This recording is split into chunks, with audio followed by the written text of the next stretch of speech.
ইহুদি আধিপত্যের বিরুদ্ধে সংসদে কে হুঙ্কার দিয়েছে আমরা সেটা জানি। ইসলামী শিক্ষার ব্যাপারে কে সংসদে আওয়াজ তুলেছে সেটা আমরা জানি। আমরা অবশ্যই অকৃতজ্ঞ জাতি হব না। আমরা কখনো সত্য লুকিয়ে রাখবো না। এটা ইতিহাস, এটা সাক্ষী, এদেশের কোটি কোটি মানুষ সাক্ষী।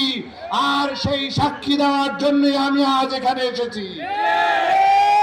আমি বৈষম্য বিরোধী আন্দোলনের অন্যতম একজন সমন্বয়ক চট্টগ্রামের। আমি গত বছর এসেছিলাম আর এবছরও এসেছি। এই 2 বছর আসার মধ্যে একটা ঐতিহাসিক বন্ধন আছে। গত বছর এসে আমি ইসলামী শিক্ষার ব্যাপারে কথা তুলেছিলাম, ইসলামী সংস্কৃতির কথা তুলেছিলাম, ইসলামী মিডিয়ার কথা তুলেছিলাম, ইসলামী তথ্য প্রযুক্তির কথা বলেছিলাম। এবং আপনারা এই ব্যাপারে যে খেদমত করছিলেন সেই ব্যাপারে আমি স্বীকৃতি দিয়েছি, যার প্রমাণ আপনারা পেয়েছেন। তার পরবর্তীতে ইহুদি আধিপত্যের বিরুদ্ধে সংসদে কে হুঙ্কার দিয়েছে আমরা সেটা জানি। ইসলামী শিক্ষার ব্যাপারে কে সংসদে আওয়াজ তুলেছে সেটা আমরা জানি। আমরা অবশ্যই অকৃতজ্ঞ জাতি হব না। আমরা কখনো সত্য লুকিয়ে রাখবো না। এটা ইতিহাস, এটা সাক্ষী, এদেশের কোটি কোটি মানুষ সাক্ষী। আর সেই সাক্ষী দেওয়ার জন্য আমি আজ এখানে এসেছি। আমি বৈষম্য বিরোধী আন্দোলনের অন্যতম একজন সমন্বয়ক চট্টগ্রামের। কিন্তু একই সাথে আওয়াজ তুলতে চাই, ইসলামের নামে কোনো বৈষম্য আমরা মানব না।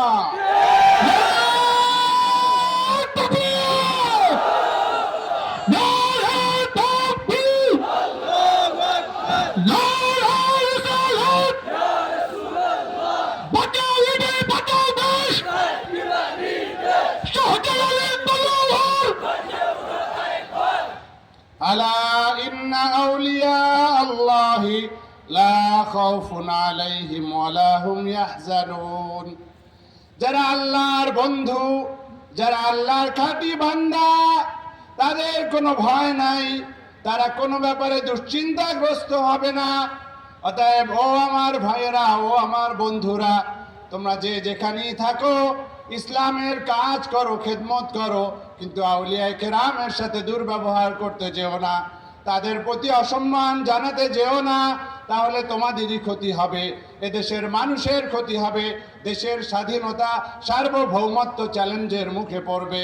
সেই কারণেই আজকে আমি সকলকে উদাত্ত আহ্বান জানাতে চাই, আমরা যারা তৌহিদবাদী, আমরা অবশ্যই আগ্রাসন বিরোধী, আমরা অবশ্যই ভারতীয় আধিপত্যবাদ বিরোধী। আমরা তৌহিদে বিশ্বাস করার কারণে কোনো ধরনের আগ্রাসনকে আমরা মেনে নিব না।